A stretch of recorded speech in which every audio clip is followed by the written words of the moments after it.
মঙ্গলবার সংসদের দক্ষিণ প্লাজায় নতুন সরকারের শপথ। এমপিদের পড়াবেন সিইসি, মন্ত্রীরা নেবেন রাষ্ট্রপতির কাছ থেকে সার্কভুক্ত দেশের পররাষ্ট্রমন্ত্রীদের আমন্ত্রণ। সন্ধ্যায় জামায়াত আমির ডাক্তার শফিকুর রহমানের বাসায় যাবেন বিএনপি চেয়ারম্যান। রাতে এনসিপির আহ্বায়ক নাহিদ ইসলামের সঙ্গেও দেখা করবেন তারেক রহমান। ইতিবাচক ভূমিকা রাখলে সরকারকে সহযোগিতা করবে জামাত। কিশোরগঞ্জে দলটির আমির। ভোটে অনিয়মের অভিযোগ নিয়ে ইসিতে 11 দলীয় ঐক্য। কাল প্রতিবাদ সমাবেশের ডাক। জন্মদিনের দাওয়াত না পাওয়া নিয়ে উত্তেজনা। বরিশালে দুপক্ষের সংঘর্ষে নারীসহ অন্তত 12 জন আহত। সেনাবাহিনীর হস্তক্ষেপে পরিস্থিতি নিয়ন্ত্রণে। এবং বগুড়ায় ব্যবসায়ীকে গলা কেটে হত্যা, আর্থিক লেনদেনের জের ধারণা পরিবারের। বান্দরবানে বৃদ্ধার লাশ উদ্ধার, রহস্য উদ্ঘাটনে মাঠে পুলিশ।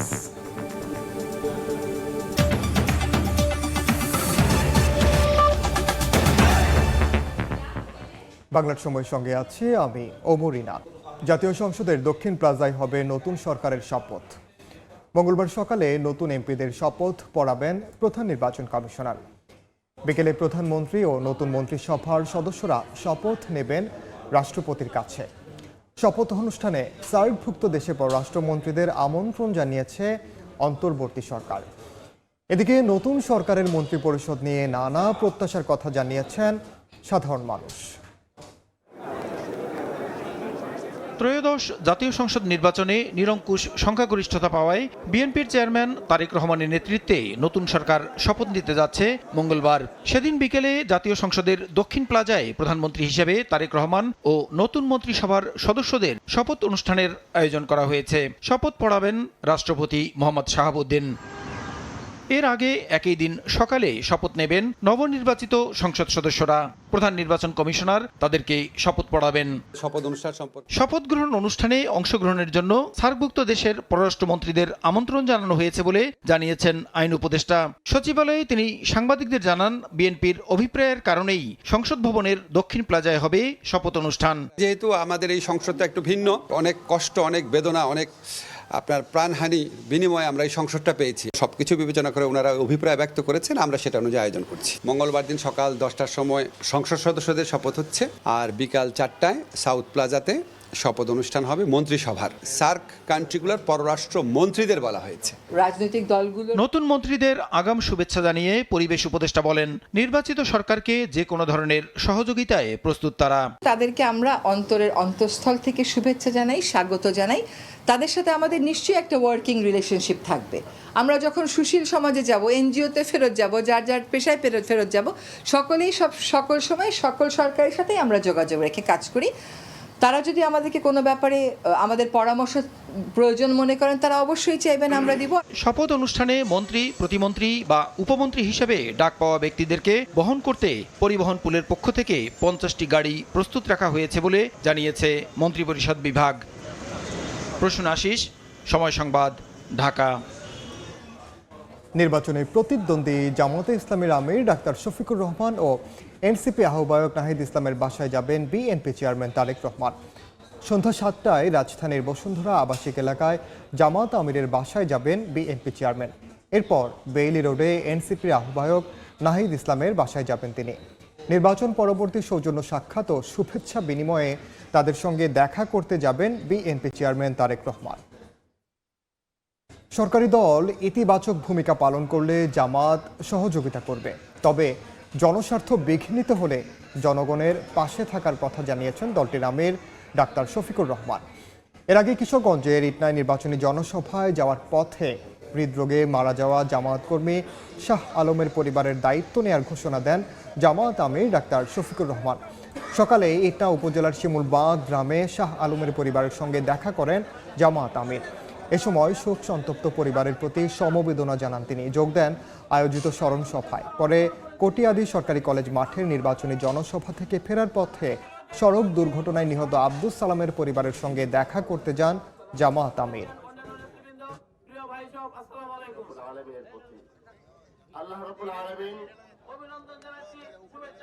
সংসদে একটা দল সরকারি দল হিসাবে বসবে, একটা দল বিরোধী দল হিসাবে থাকবে। সমাজে এক চাকায় কোনো গাড়ি চলে না, মিনিমাম 2 চাকা লাগে। তো সরকারি দল যদি ইতিবাচকভাবে তারা কার্যক্রম করেন আমাদের সহযোগিতা তারা পাবেন নিশ্চয়ই। কিন্তু জনস্বার্থ যদি বিঘ্নিত হয় তাহলে তো আমরা জনগণের পক্ষেই আমরা অবস্থান নেব এবং আমাদের অবস্থান হবে একদম ক্লিয়ার কাট। এই সোসাইটি আগাগোড়া দুর্নীতিগ্রস্ত, দুর্নীতি থেকে বের হয়ে আসতে হবে। 2 নম্বর হচ্ছে বিচার বিভাগ, বিচার বলতে কিছুই নেই আমাদের দেশে। আমরা স্বাধীন বিচার বিভাগ চাই এবং কারো উপর সামান্য কোনো অবিচার হলেই আমরা কিন্তু প্রতিবাদ করব। শপথ নিয়ে সংসদে গেলেও 32টি আসনে ভোট জালিয়াতি ও ফলাফলে কারচুপির অভিযোগ তুলে আইনি লড়াইয়ের পথে হাঁটার কথা জানিয়েছে 11 দলীয় ঐক্য। অভিযোগ নিয়ে ভোট পুনর্গণনার দাবিতে নির্বাচন কমিশনের সঙ্গে বৈঠক করেছেন জোটের নেতারা। রোববার বেলা 12টার দিকে নির্বাচন কমিশনে যান তারা। কমিশনের সঙ্গে বৈঠক শেষে জামায়াতের সহকারী সেক্রেটারি জেনারেল হামিদুর রহমান আজাদ জানান, বিভিন্ন আসনে জালিয়াতি, ভোট প্রদানে বাধা, এজেন্টদের কেন্দ্র থেকে বের করে দেয়া এবং ফলাফল শিটে ঘষা মাজার মতো অনিয়ম ঘটেছে। এসব বিষয়ে সংশ্লিষ্ট রিটার্নিং কর্মকর্তাদের জানানো হয়েছিল। কিছু আসনে ফল প্রকাশে অস্বাভাবিক দেরি হয়েছে, আবার কিছু আসনে বিদ্যুৎ গতিতে ফল ঘোষণা করা হয়েছে। তিনি জানান, অনিয়মের প্রতিবাদে কাল বায়তুল মোকাররমের উত্তর গেইটে বিকেল 4:30টায় বিক্ষোভ মিছিল হবে। ঐতিহাসিক নির্বাচন, উৎসবমুখর পরিবেশের নির্বাচন, নানা ভাষায় যে আখ্যায়িত। ভোট গ্রহণ সূচনা সুন্দর হলো, সমাপ্তি সুন্দর হয় নাই। এখানে জাল ভোট হয়েছে প্রচুর, কালো টাকার ছড়াছড়ি হয়েছে এবং কোথাও কোথাও হুমকি, দমকি, সন্ত্রাস, মারামারি অথবা হামলার ঘটনা ঘটেছে। আমরা শপথ গ্রহণ করব, পার্লামেন্টেও যাব, আমরা গঠনমূলক ভূমিকা পার্লামেন্টে রাখব এবং আমাদের জন্য রাজপথও খোলা থাকবে। জন্মদিনের দাওয়াত না পাওয়া নিয়ে উত্তেজনা। বরিশালে দুপক্ষের সংঘর্ষে নারীসহ 12 জন আহত হয়েছেন। পরিস্থিতি সামাল দিতে হয়েছে সেনা সদস্যদের। তুচ্ছ এ ঘটনায় পুরো এলাকা জুড়ে বইছে আতঙ্ক। মেহেদী হাসান বাপ্পির প্রতিবেদন। জন্মদিনের দাওয়াত না পাওয়াকে কেন্দ্র করে রণক্ষেত্রে পরিণত হয়েছে একটি গ্রাম। শনিবার বরিশালের মুলাদির দড়িচর লক্ষ্মীপুর গ্রামে দুপক্ষের মধ্যে সংঘর্ষ বাধে। এতে উভয় পক্ষের অন্তত 12 জন আহত হন। গুরুতর অবস্থায় 4 জনকে বরিশাল শেরেবাংলা মেডিকেল কলেজ হাসপাতালে ভর্তি করা হয়েছে। বাকিরা স্থানীয় স্বাস্থ্য কমপ্লেক্সে চিকিৎসাধীন। আহতরা জানিয়েছেন, ইউপি সদস্য শাকায়েত মল্লিকের ছেলের জন্মদিনে প্রতিবেশী সাবেক ইউপি চেয়ারম্যান কবির মল্লিককে দাওয়াত না দিয়ে তার প্রতিপক্ষকে দাওয়াত দেওয়ায় ক্ষোভের সৃষ্টি হয়। এক পর্যায়ে তা সংঘর্ষে রূপ নেয়। পরে ঘটনাস্থলে পৌঁছে পরিস্থিতি নিয়ন্ত্রণে আনে সেনাবাহিনী। 10-12 জনে পিডাই চাইয়া, পিডানের পর এবার আমার কোনো হুঁশ নাই। হ্যাঁ, এমন কোনো শরীর বাত নাই যে পিডান ছাড়া আছে, ফাটাইয়া ফুটাই হালাইছে। আমরা করে ঘুষি ইয়ে দিয়ে রক্ত গেলাইছে, পরে বার লোক আনিয়ে আবার আমাকে খুব হয়েছে। এদিকে আহত অপরপক্ষের দাবি, আধিপত্যের জানান দিতে ইউপি সদস্য শাকায়েত আলীর জন্মদিনের আড়ালে সেখানে বহিরাগতদের নিয়ে পিকনিকের আয়োজন করেছিল, যা নিয়ে প্রতিবাদ করায় তাদের উপর হামলা হয়েছে। এদিকে পুলিশ বলছে, অভিযোগ পেলে আইনগত ব্যবস্থা নেওয়া হবে। ওরা তো আমাদের কাছে কোনো লিখিত কিছু দেয়নি। শাকাওয়াত মল্লিক আর এই মল্লিক আর এই হসপিটাল আছে নাকি শুনলাম, লিখিত দিলে আমরা আইনগত ব্যবস্থা নিব। একটি দাওয়াত কার্ডের জেদ আর তাতেই উৎসবের আনন্দ এখন রূপ নিয়েছে হাসপাতালের বিষাদে। সময় সংবাদ, বরিশাল। বগুড়ায় ব্যবসায়ীকে গলা কেটে হত্যা করা হয়েছে। আর্থিক লেনদেনের জেরে এই ঘটনা ধারণা পরিবারের। এদিকে বান্দরবানে নিজ ঘরে মিলল বৃদ্ধার গলা কাটা লাশ। শনিবার রাতে বগুড়ার গাবতলীতে ফিলিং স্টেশনে ট্রাকগুলো রেখে বাড়ির দিকে ফিরছিলেন সাইফুল। বাড়ির ঠিক সামনে তাকে ধারালো অস্ত্র দিয়ে কুপিয়ে ও গলা কেটে হত্যা করে দুর্বৃত্তরা। সকালে স্থানীয়দের হইচই শুনে তারা সাইফুলের রক্তাক্ত মরদেহ দেখতে পান। খবর পেয়ে নিহতের মরদেহ উদ্ধার করে ময়নাতদন্তের জন্য সদর হাসপাতালের মর্গে পাঠায় পুলিশ। স্বজনরা জানান, জেলা শহরের সাবগ্রাম এলাকায় ট্রাকের ব্যবসা পরিচালনা করতেন সাইফুল। আর্থিক কোনো লেনদেন নিয়ে তাকে হত্যা করা হয়ে থাকতে পারে। এদিকে বান্দরবানের আলীকদমে নিজ বাড়ি থেকে রহিমা বেগম নামে এক বৃদ্ধার গলাকাটা লাশ উদ্ধার করা হয়েছে। এই ঘটনায় সন্দেহজনক 2 পুত্রবধূসহ 4 জনকে জিজ্ঞাসাবাদের জন্য থানা হেফাজতে নিয়েছে পুলিশ।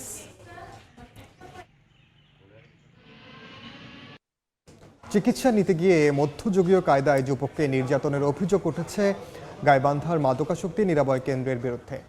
পরিবারের দাবি, পালানোর অজুহাতে মানসিক ভারসাম্যহীন ওই যুবককে গাছে ঝুলিয়ে বেধড়ক মারধর করা হয়েছে। তার শরীরে রয়েছে অসংখ্য আঘাতের চিহ্ন। তবে অভিযোগ অস্বীকার করে প্রতিষ্ঠানটির কর্মকর্তাদের দাবি, অন্য রোগীদের সঙ্গে মারামারি করায় এমনটা হয়েছে। পুলিশ বলছে তদন্ত করে আইনি ব্যবস্থা নেওয়া হবে। সোহেল রানার ছবিতে বিপ্লব ইসলামের রিপোর্ট।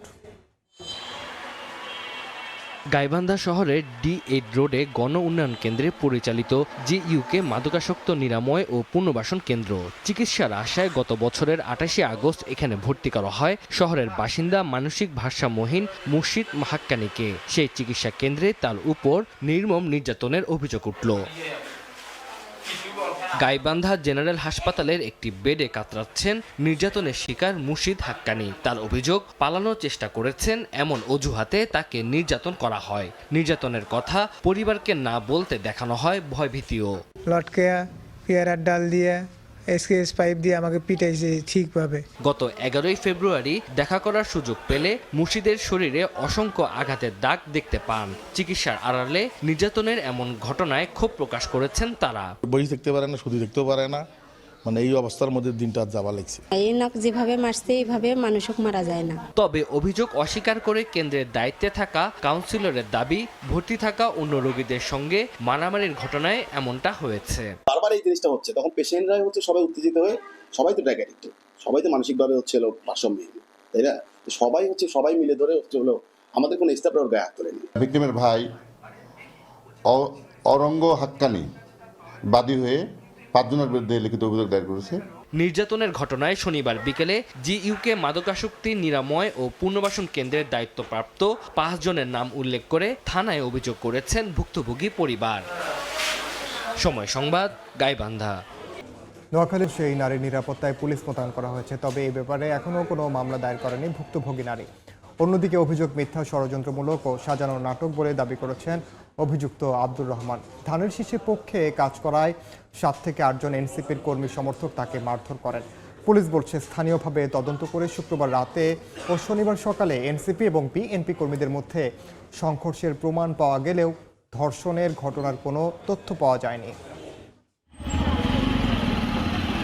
নোয়াখালীর হাতিয়ার চানন্দী ইউনিয়নের 32 বছর বয়সী এক নারী শনিবার দাবি করেছিলেন নির্বাচনের শাপলাকলিতে ভোট দেয়ায় 13 ফেব্রুয়ারি রাতে স্থানীয় কয়েকজন যুবক তাকে ও তার স্বামীকে পিটিয়ে জখম করেন। এ সময় তার স্বামীকে কক্ষে বেঁধে রেখে আব্দুর রহমান নামে এক ব্যক্তি তাকে ধর্ষণ করে। পরে শনিবার 14 ফেব্রুয়ারি বিকেলে তাকে নোয়াখালী জেনারেল হাসপাতালে ভর্তি করা হয়। তবে তার ধর্ষণের ঘটনাটি নিয়ে সৃষ্টি হয় ধূম্রজাল।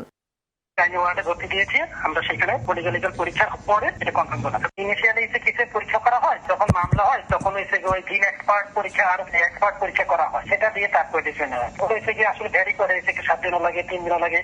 এ অভিযোগ মিথ্যা, ষড়যন্ত্রমূলক ও সাজানো নাটক বলে দাবি করেছেন আব্দুর রহমান। তিনি বলেন, নির্বাচনের শাপলাকলির পক্ষে কাজ করার জন্য তাকে 50,000 থেকে 1 লাখ টাকা পর্যন্ত দেওয়ার প্রস্তাব দেওয়া হয়। তবে তিনি রাজি না হয়ে ধানের শীষের পক্ষে থাকায় তাকে ষড়যন্ত্র করে ফাঁসানো হয়েছে। পাশাপাশি তাকে এনসিপির 7 থেকে 8 জন কর্মী সমর্থক মারধর করে বলে দাবিও করেন। কিন্তু আমি এটা করি না, এটা সব বানোয়াট, সব মিথ্যা মামলা, সব ষড়যন্ত্র চলছে আমার উপরে। আমি এনসিপি ঢুকার জন্য আমার লাখ লাখ টাকা অফার করছি, 1 লাখ টাকা দেবো, 50,000 টাকা দেবো, তুমি এনসিপিতে চলে আসো। আমি বলছি না, আমি বিএনপি করি। আমি কখনো 50,000 টাকা কেন, 50 লাখ টাকা দিলেও আমি বিক্রি হওয়ার মতো ছিল না। আমি কখনো যাবো, তোমাদের দল তুমি করো, আমার দল আমি করি, আমি বিএনপি করি। বাজার যাওয়ার পথে আমার উপরে এনসিপির লোক আক্রমণ করে। ওরা 7-8 জন মিলে, আকবর মাঝি, মিরাজ, তারপরে শাকিল, তারপরে হেলাল, এনে প্রায় 8 জনের মতন আমার মারধর করছে, আমারে কপাল চাই, এখানে কবর দিয়েছে। অতিরিক্ত পুলিশ সুপার আবু তৈয়ব মোহাম্মদ আরিফ হোসেন জানান, স্থানীয়ভাবে তদন্ত করে শুক্রবার রাতে ও শনিবার সকালে এনসিপি এবং বিএনপি কর্মীদের মধ্যে সংঘর্ষের প্রমাণ পাওয়া গেলেও ধর্ষণের ঘটনার কোনো তথ্য পাওয়া যায়নি। স্থানীয় লোকজন এই বিষয়ে কোনো জানে না, তবে স্থানীয়ভাবে মারামারির ঘটনা ঘটেছে বলে তারা জানে। আজ সকালে মারামারির ঘটনা ঘটেছে এবং গতকাল সন্ধ্যায় মারামারির ঘটনা ঘটেছে। একজন নারী হাসপাতালে ভর্তি, হাসপাতাল থেকে বিভিন্ন বক্তব্য দিচ্ছেন। তো তার কাছে আমাদের অফিসাররা যায়, তাকেও জিজ্ঞাসাবাদ করে শুনে, তো উনি যার বিরুদ্ধে অভিযোগ দিচ্ছেন, তো সেই সময় আমরা ওই একই হাসপাতালের খতিয়ানে দেখা যায় যে উনি সেই সময় চিকিৎসাধীন ছিলেন হাসপাতালে, যার ঘটনাস্থল থেকে প্রায় 1.5 থেকে 2 ঘন্টা দূরে। তো বিষয়টা নিয়ে এখনো লিখিতভাবে কেউ অভিযোগ দেয়নি। নোয়াখালীর 6 হাতিয়া আসনে বিএনপির প্রার্থী মাহমুবুর রহমান শামীমকে হারিয়ে জয়লাভ করেন জামায়াত জোটের এনসিপি নেতা আব্দুল হান্নান মাসুদ। সময় সংবাদ, নোয়াখালী। টাঙ্গাইলে প্রাইভেট কারের ধাক্কায় অটোরিকশার 2 যাত্রীর মৃত্যু হয়েছে। এছাড়া সিলেটে পিকআপের চাপায় আরও একজন নিহত হয়েছেন। পুলিশ জানায় দুপুরে ঢাকা থেকে উত্তরবঙ্গগামী একটি প্রাইভেট কার টাঙ্গাইলের জোকারচর এলাকায় ব্যাটারি চালিত অটো ভ্যানকে সজোরে ধাক্কা দেয়। এতে ভ্যান চালক ও এক যাত্রী সড়কে ছিটকে পড়ে গুরুতর আহত হন। পরে স্থানীয়রা উদ্ধার করে সদর হাসপাতালে নিলে চিকিৎসক শরীফকে মৃত ঘোষণা করে। পরে উন্নত চিকিৎসার জন্য আমির আলীকে ঢাকায় নেয়ার পথে তিনিও মারা যান। এদিকে সিলেটে পাশের বাড়ির এক ব্যক্তির মরদেহ আনতে যাওয়ার পথে দ্রুতগতির পিকআপ চাপায় নিয়াজ নামের এক ব্যক্তির মৃত্যু হয়।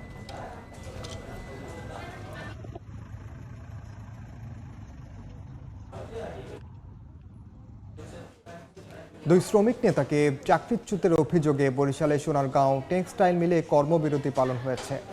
সকাল থেকে কারখানার কাজ বন্ধ রেখে মূল ফটকে বিক্ষোভ করেন শতাধিক শ্রমিক। চাকরিচ্যুত 2 শ্রমিককে পুনরায় বহাল ও 24 সালে গ্যাজেট বাস্তবায়ন না হলে বরিশাল পটুয়াখালী মহাসড়ক অবরোধ করার হুঁশিয়ারি দেন তারা।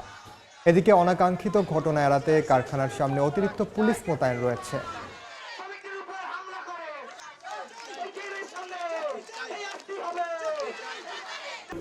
দেখছেন বাংলার সময়। ঝিনাইদহের শৈলকুপায় 6 বিঘা জমির পেঁয়াজ খেতে ওষুধ দিয়ে নষ্ট করার অভিযোগ উঠেছে দুর্বৃত্তের বিরুদ্ধে। উপজেলার আবাইপুর ইউনিয়নের লক্ষণদিয়া গ্রামে এই ঘটনা ঘটে। ক্ষতিগ্রস্ত কৃষক নায়েব আলী জানান, মাঠে 6 বিঘা জমি লিজ নিয়ে পেঁয়াজ চাষ করছিলেন তিনি। শুক্রবার রাতে কে বা কারা জমিতে ঘাস পচা ওষুধ স্প্রে করলে পেঁয়াজ পচতে শুরু করে। আজ সকালে তিনি জমিতে গিয়ে দেখেন সব পেঁয়াজ পচে নষ্ট হয়ে গেছে। এ সময় দোষীদের শনাক্ত করে দ্রুত আইনের আওতায় আনার দাবি জানিয়েছেন ভুক্তভোগী ওই কৃষক। জামাত আমির ডাক্তার শফিকুর রহমানের সঙ্গে দেখা করতে গুলশানের অফিস থেকে বের হচ্ছেন বিএনপি চেয়ারম্যান তারেক রহমান। সেখানে আছেন সহকর্মী মুরসালিন হক। সরাসরি যাচ্ছি তার কাছে। ত্রয়োদশ জাতীয় সংসদ নির্বাচনের পর পেরিয়ে গেছে আজ 3 দিনের মতো, এবং এই তৃতীয় দিনে এসে পূর্বঘোষিত অনুযায়ী বিএনপি চেয়ারম্যান তারেক রহমান তিনি সৌজন্য সাক্ষাতে যাচ্ছেন বাংলাদেশ জামায়াতে ইসলামের আমির ডাক্তার শফিকুর রহমানের বাসায়, এবং তিনি এই অল্প কিছু সময় আগেই এই তার চেয়ারম্যান অফিস থেকে তিনি বের হয়ে রওনা হয়েছেন, এবং এরপরে তিনি সেখানে সৌজন্য সাক্ষাৎ শেষে তিনি দেখা করবেন জাতীয় নাগরিক পার্টি এনসিপির আহ্বায়ক নাহিদ ইসলামের সঙ্গে। এখন পর্যন্ত যেই বিষয়গুলো জানা গেছে যে আগামী মঙ্গলবার যে সকালে সংসদ সদস্যদের শপথ জাতীয় সংসদের সামনে, এবং সন্ধ্যায় মন্ত্রীদের যে শপথের বিষয়টি রয়েছে সেই বিষয়কে কেন্দ্র করার পাশাপাশি জাতীয় যে নির্বাচনটি অনুষ্ঠিত হয়ে গেল, এই নির্বাচন অনুষ্ঠানে শক্ত প্রতিদ্বন্দ্বী হিসেবেই কিন্তু